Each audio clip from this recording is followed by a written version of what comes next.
যদি রসমালাই এত সফট এত মজাদার হয়ে থাকে তাহলে কেন আমরা দোকান থেকে কিনে খাবো? শর্টকাট ইজিভাবে তৈরি করা যাবে। তো ইজি সম্পূর্ণ রেসিপি আপনাদেরকে দেখিয়ে দিচ্ছি।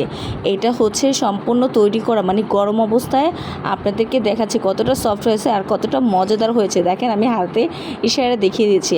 আর কি সুন্দর একটা ডিশের মধ্যে বা একটা বলের মধ্যে সার্ভ করে নিয়েছে, কত সুন্দর। হ্যালো এভরিওয়ান, ব্লগার সল কন্টেন্ট থেকে কবিতা।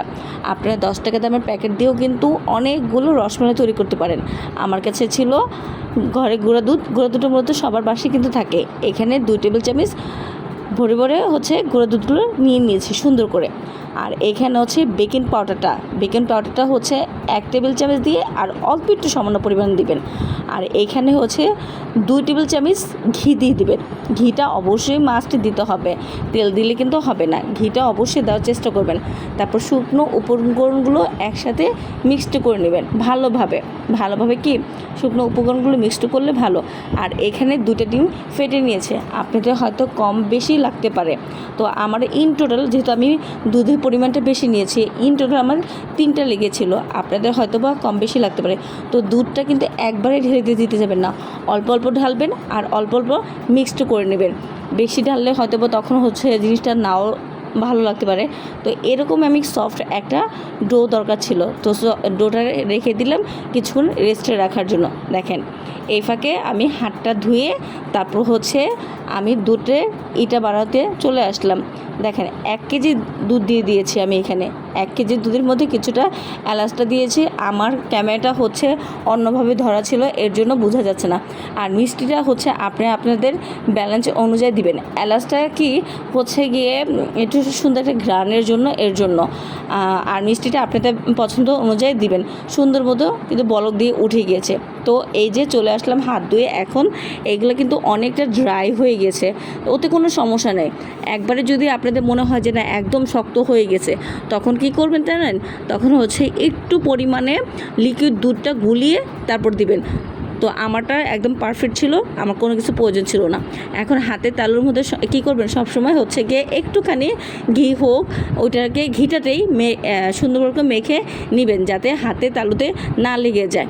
এইভাবে করে দেখেন সবগুলো রসমালাই মিষ্টি আকারে তৈরি হয়ে গেছে। দেখেন কত সুন্দর লম্বা করে বানাইছি, তারপর গোল শেপ করে বানিয়ে ফেলছি। এখন দেখেন না, এই যে আমার ওই যে দুধ জাল দেওয়াটা, ওইটা কিন্তু বলক দিয়ে উঠছিল, তখন একটু উপর দিয়ে সর পড়েছে, সরটাকে ভেঙে দিয়েছে। তো আস্তে আস্তে করে রসমালাইগুলো ঢেলে দেওয়ার চেষ্টা করবেন, একবারে ঢেলে দিতে যাবেন না মোটো। দেখবেন এই রসমালাইগুলো টক বগিয়ে কী সুন্দর করে যে ফুলে উঠবে, আপনি নিজেই অবাক হয়ে যাবেন। কী সুন্দর দেখেন বলক দিয়ে উঠতেছে একে একে। কিন্তু আর কি করবেন জানেন, ঢাকনাটা আমি তো এরকম একটা পাতিল নিয়েছি, আপনারা চাইলে ফ্রাই প্যান নিতে পারেন। তো চুলার ঢাকনাটা একটু দিবেন, আর 5-10 সেকেন্ড পরে আবার উঠাবেন। আর চুলার হিটটা একদম লো হিটে রাখার চেষ্টা করবেন, হাই হিটের ব্লক দিয়ে কিন্তু পড়ে যাবে।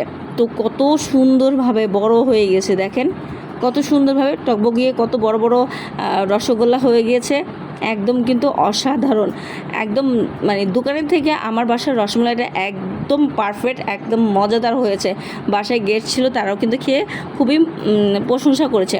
তো এখানে একটা কথা বলি, রসমালাইটা একটু ঠান্ডা হওয়ার পর আপনারা যে কোনো একটা বলের মধ্যে সার্ভ করে নিয়ে নেবেন, যেহেতু মালাইটা তৈরি করতে হবে। তো এর জন্য আস্তে আস্তে করে উঠানোর চেষ্টা করবে না, কারণ গরম অবস্থায় উঠাতে গেলে কী হবে, এটা ভেঙে যাবে।